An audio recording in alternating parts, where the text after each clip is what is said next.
everyone, my name is Ben and I am 9.5 years old.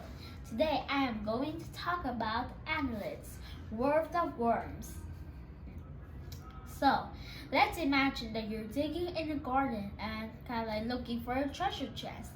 Then you see something wriggling in the soil, and to your surprise, it's an earthworm.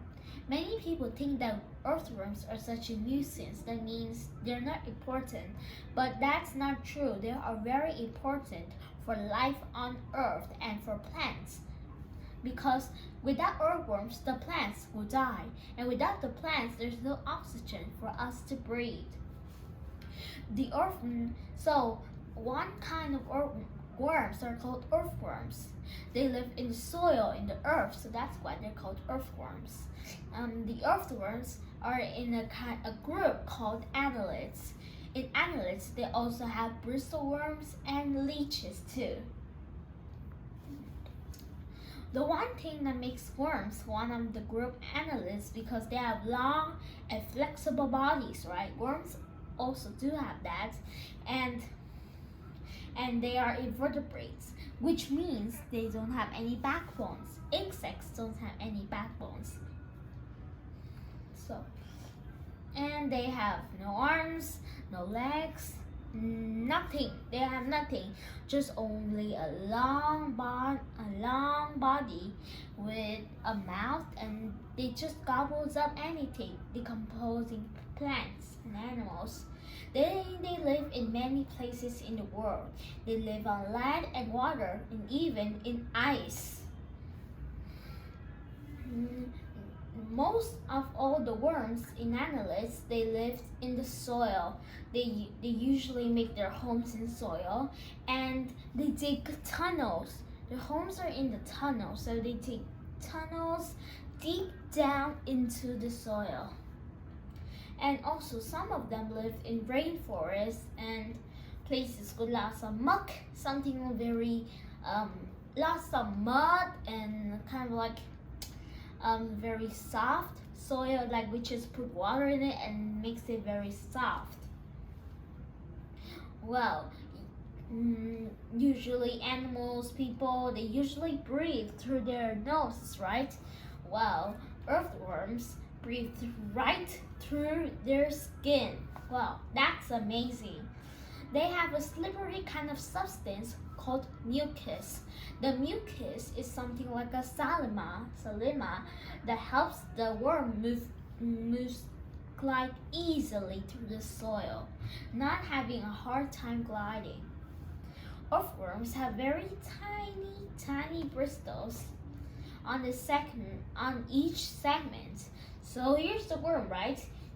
Here are each segment of the worm, and they have tiny bristles in there. They are also called setae. Then, if the earthworms wants to burrow down into the ground, it needs to move its setae and uses the muscles in there to push it down. As in the tunnel, the earthworms, it takes in soil, it eats decomposing plants, it eats any kind of dead leaves and reproduce them, and and also decompose them. So yeah, they are very important. Earthworms are helpful decomposers for the planet. Next, we're gonna talk about bristleworms. So bristleworms also have a name called palacky worms. These bristleworms, there are many kind of them, many kinds of species, and they look a little strange. Some live on water. There is called a bobbed worm that lives in the water. In the surface, down beneath the sea, there is a bobbed worm, and it has 4 teeth, 2 on over here and 2 over here. And when it has its prey, it uses its teeth to crush the prey. It just like, here's the sand, it just stays in here like this, and when there's a fish nearby, it eats and pull it down.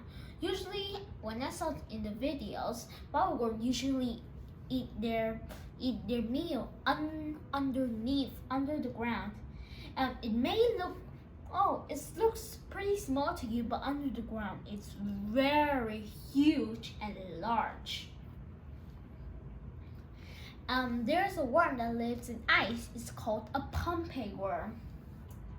So it lives near heated, hot water, so it can live in the cold.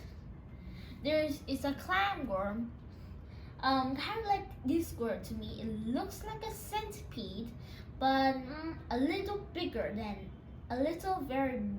bigger than that.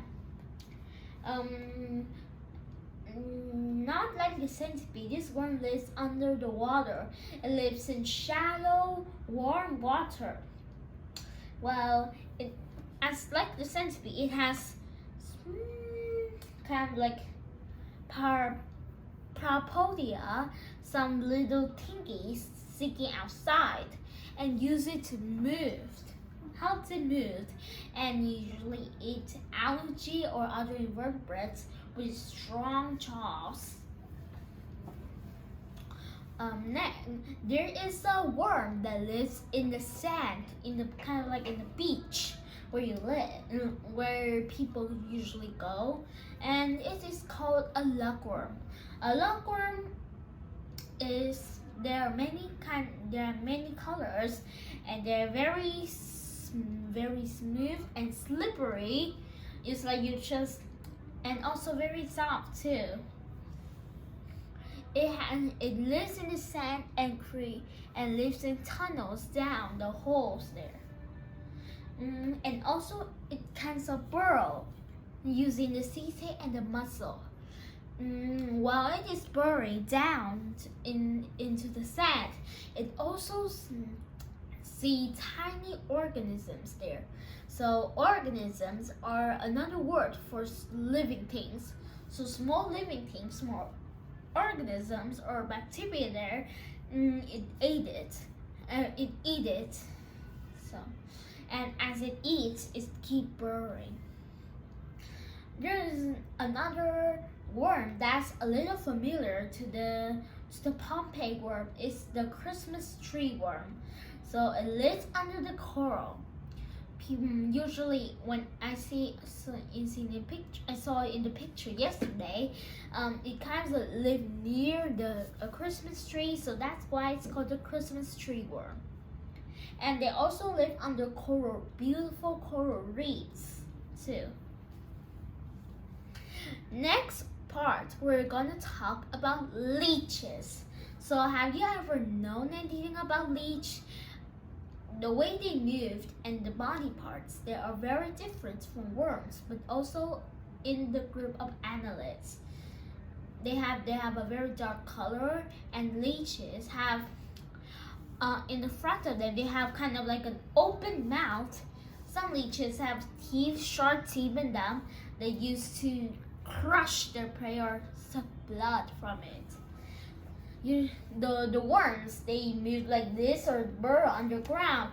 As the leeches, they moved kind of like the first part down, then the second part up where the first part is, and the first part turns up.